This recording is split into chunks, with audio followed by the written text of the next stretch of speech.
that what people think is right and wrong does not work in politics. The only thing that works in politics is what works, and you follow then realpolitik. That is what works in practice because it works, not because it's right or wrong. In other words, he is ultimately saying ethics and politics don't belong. Therefore, forget ethics. All I can say is that somebody else said that what a man sows, they shall reap. And they did. They did. So, using the example for Poland, two lands can fight together and win against another one, and the country they needed to deal with was Austria. So first, find an excuse for a war with Austria that you're planning to have, attack Austria, and do it at the same time as somebody else. So Prussia, together with Sardinia, or Piedmont, which is its alternative name, attack Austria both at the same time. Now, realistically, they probably would never have got anywhere if they had not. Prussia alone could not take on Austria. Piedmont certainly couldn't have taken on Austria alone, and therefore they needed to work together with each other. But then you get the precedence of the secret alliance that suddenly is used against an unexpected, completely unknowing third party. And therefore basically the recipe is gang up on the third person, attack him two at once, and find an excuse to do it. And he, of course, will not be expecting it. It is actually basically the same tactic that you will find if you get beaten up on the street by a gang. And so what does this do?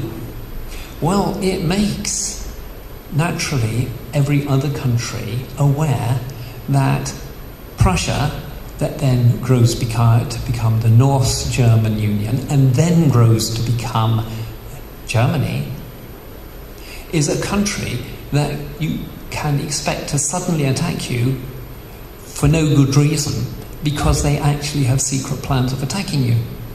So naturally, everyone else is going to be very nervous about what you're likely to consider doing.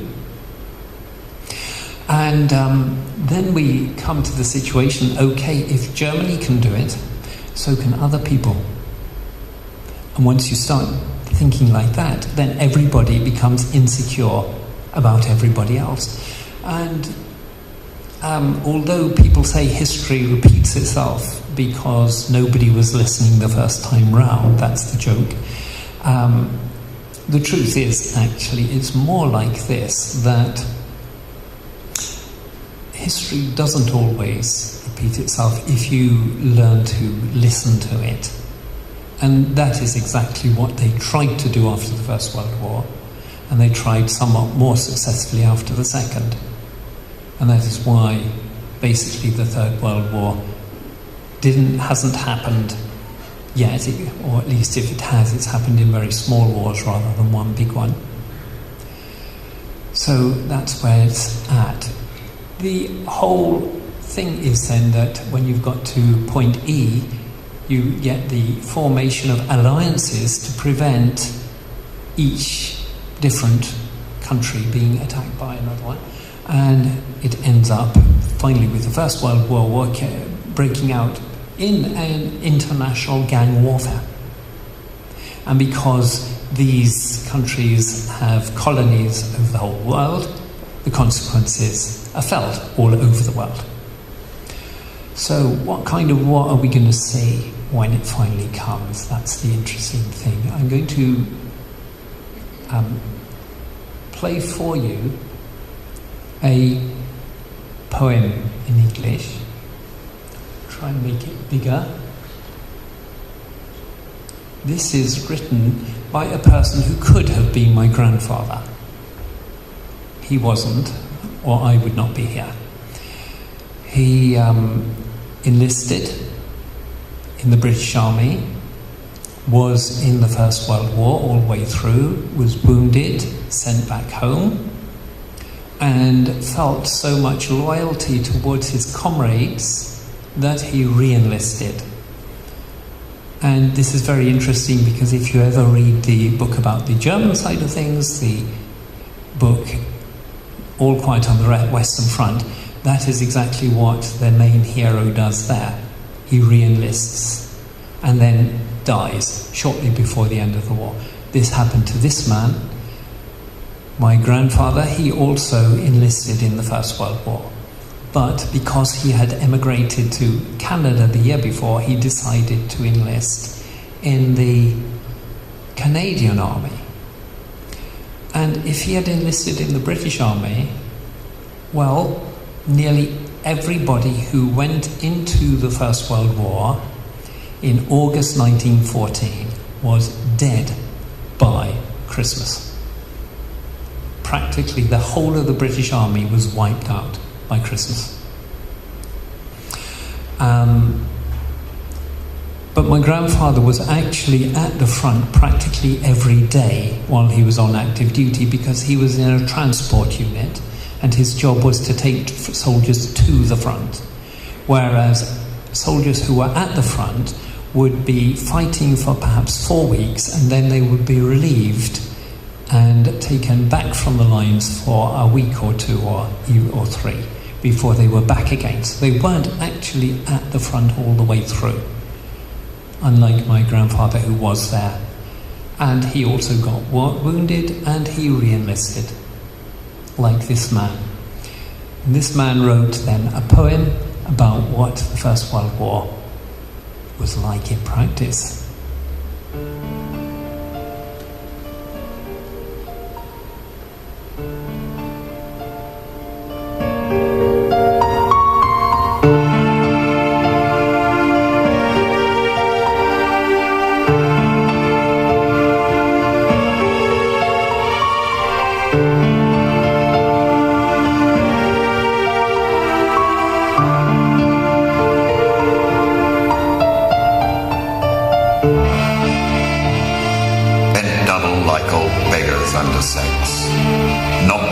Coughing like hags, we cursed through sludge till on the haunting flares we turned our backs, and towards our distant rest began to trudge.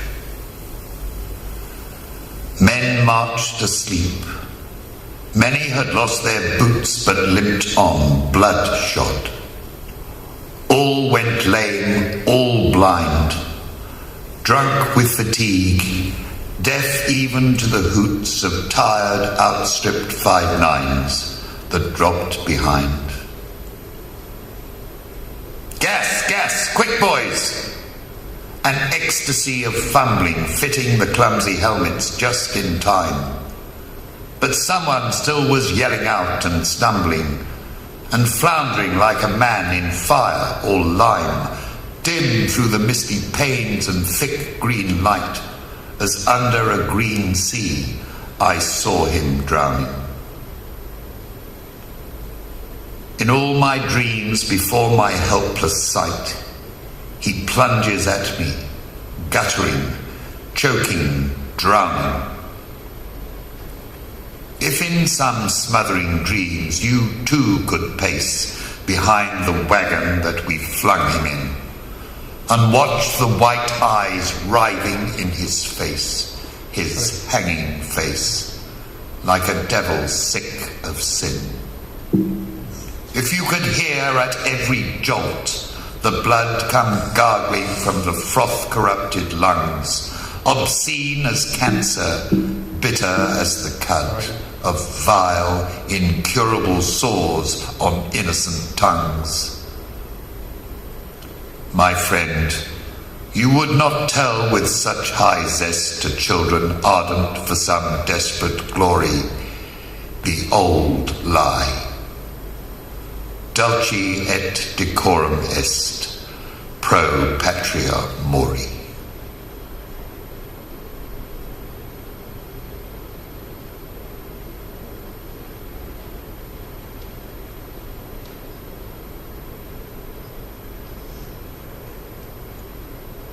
All in all, it is a terrible thing to think of. And I wonder if you know the story of the poppies and why the poppy is actually a symbol of the war dead. The reason why is because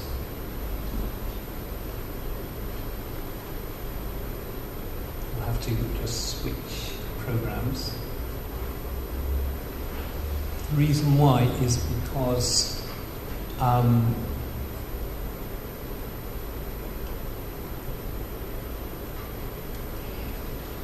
when the First World War battles happened, the ground was so smashed and ruined and destroyed that all the vegetation was gone. And then, after a while, if the front moved a mile or two, then the place where there had been one of these huge battles would then finally begin to recover. And the first thing that recovered was the poppy. And when you went back to the battlefields a few weeks later, it looked as if the battlefields were covered with blood. And therefore the poppy became a symbol of the war dead. And it's a fitting symbol, and that is why the poppies are used that way. And possibly you've seen the pictures of the War Memorial at the Tower of London where they put ceramic poppies. I'll play you this one.